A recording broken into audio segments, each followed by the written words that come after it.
નમસ્કાર મિત્રો, જય ગૌ માતા. મિત્રો, મને જ્યારે પણ ગાયોની જીવદયાની વાત કરું ને ત્યારે મને જૈન સમાજનો એક સૂત્ર મને યાદ આવે. ખરેખર અદ્ભુત છે કે એમની કુળદેવી જે છે ને એ જીવદયા છે. તો વિચાર કરો, એ જ સૂતકને સાર્થક કરીને આજે નરામાં મા ગ્રુપ ચેરિટેબલ ટ્રસ્ટે જે આ ગૌશાળામાં સેવા, સમર્પણ અને કર્તવ્યના આ ત્રિવેણી સંગમ સાથે જે જીવદયાની પ્રવૃત્તિ કરી છે ને, ત્યારે એમ કહેવાય કે સાક્ષાત જાણે 64 જોગણીના અહીંયા દર્શન થઈ જતા હોય છે. અને ભગવાન શ્રી કૃષ્ણને સૌથી પ્રિય હોય તો એ ગાય હતી. અને ભગવાન શિવ જે છે એનું વાહન છે નંદી છે. એટલે ગાય અને ગૌ વંશ એ આપણા શાસ્ત્રોમાં હજારો વર્ષોથી છે. અને હવે તો શંકરાચાર્ય પણ એમ કહે છે કે ગાયને રાષ્ટ્રમાતા જાહેર કરો. પણ આજે મહાસાપરા ન્યૂઝની ટીમ ભુજથી 122 કિલોમીટર દૂર, દયાપરથી 22 કિલોમીટર દૂર એક રમણીય વાતાવરણમાં, સામે ખૂબ પાણી જે છે હિલોડા લે છે, બાજુમાં ડુંગરા છે, વનરાઈ છે, અને અદ્ભુત એવું દ્રશ્ય કે જ્યાં આવીને તમને શાંતિ થઈ જાય. ભાગદોડ ભરી જિંદગીમાં અંદરની જે છે ને શાંતિ મળે એવું સ્થળ છે. પણ આજે જે ખાસ હું આવ્યો છું, રાતના સમયે આવ્યો છું. અશ્વિનભાઈ મારા વડીલ છે અને એમનો ફોન આવ્યો કે આ બાબતે ઘણા દિવસ સુધી તમે આવ્યા નથી, એટલે મેં કીધું આવ્યો અને યોગાનું યોગ મોરારી બાપુને કથાની વાત નીકળી. તો આજે સોનામાં સુગંધ પડી છે. મને ખ્યાલ નથી કે જે છે આ કથાનું આમંત્રણ જે છે મા ગ્રુપને મળ્યું છે, પણ આજે જ્યારે અશ્વિનભાઈ વાત કરી ત્યારે મને વિશેષ આનંદ થયો. અને નરા સાથે બાપુનો સંબંધ છે. જ્યારે હાજીપીરમાં માનસ મોહબ્બત કથા હતી ત્યારે નરાજ બાપુ રોકાણા હતા. અને હવે જ્યારે નારાયણ સરોવરમાં કથા હોય ત્યારે બાપુને નરા તો યાદ આવશે જ. તો નરામાં એ નરા યાદ આવશે ને નરાની આ ગૌશાળા પણ બાપુ ઉલ્લેખ કરશે. તો હવે અશ્વિનભાઈને કહીશ કે અશ્વિનભાઈ, તમે કેટલા રાજીપા છો તમને, અને તમને જ્યારે આમંત્રણ મળ્યું છે તો તમારો રાજીપો વ્યક્ત કરો. અશ્વિનભાઈ, મા ન્યૂઝમાં તમારું સ્વાગત છે. આમંત્રણ વિશે વાત કરો પહેલા. આજે હું સવારના અહીંયા આવતો હતો ત્યારે મને રામકથાની આમંત્રણ પત્રિકા મહાગ્રુપ ચેરિટેબલ ટ્રસ્ટને મળી. આ પત્રિકા મળતા અમે બહુ આનંદ થયો કે આપણો આવો સારો પ્રસંગ આપણા કચ્છના આંગણે આજે થઈ રહ્યો છે.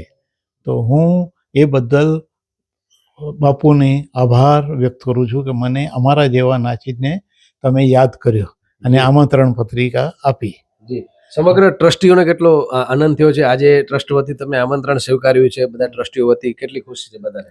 અમારા બધા ટ્રસ્ટીઓ રાજી થઈ ગયા અને એમણે કીધું આપણને તો બધાને જવું છે બાપુની રામકથા સાંભળવા. એના માટે અમે ખાસ ત્યાં આવવાના છીએ. અમે તો ગૌશાળામાં તો અમે આવીએ જ છીએ દર મહિને, પણ આના માટે સ્પેશિયલ બાપુની કથા સાંભળવા અમે આવવાના છીએ. અને બાપુને અમે વિનંતી કરીએ છીએ કે આપ નરાને તો તમે પાવન કર્યું જ છે પહેલાં, તો આ વખતે ગૌશાળાનો અમારા આવી અને અમારી ગાયોના દર્શન કરી અને અમને સહભાગ્ય કરો અને અમને આનંદ થશે એ બદલ. તો અમને વિનંતી છે બાપુને કે આપના પગલાં અમારી ગૌશાળામાં આવે એ અમારી હાર્દિક ઈચ્છા છે.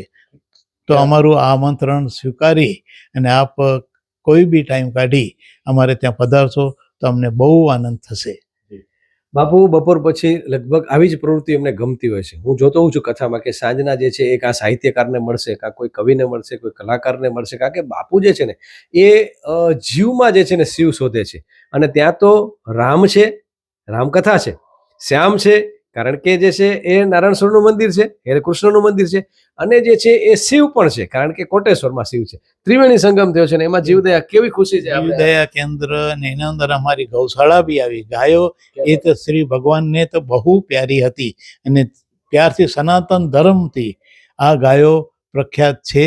આયુષ્યભર અમે તો કહીએ જ્યાં સુધી આ હશે પૃથ્વી ત્યાં સુધી ગાયોનું તો જય જયકાર જ રહેશે. અર્જુનભાઈ, અંતિમ પ્રશ્ન. આજે શંકરાચાર્ય પણ એમ કહે છે કે ગાયને હવે રાષ્ટ્રમાતા જાહેર કરો, અને બાપુ પણ અવારનવાર જે છે એ ગૌવંશને, આપણી દેશી ગાયોને બચાવવા માટે ખૂબ પ્રયત્નશીલ છે.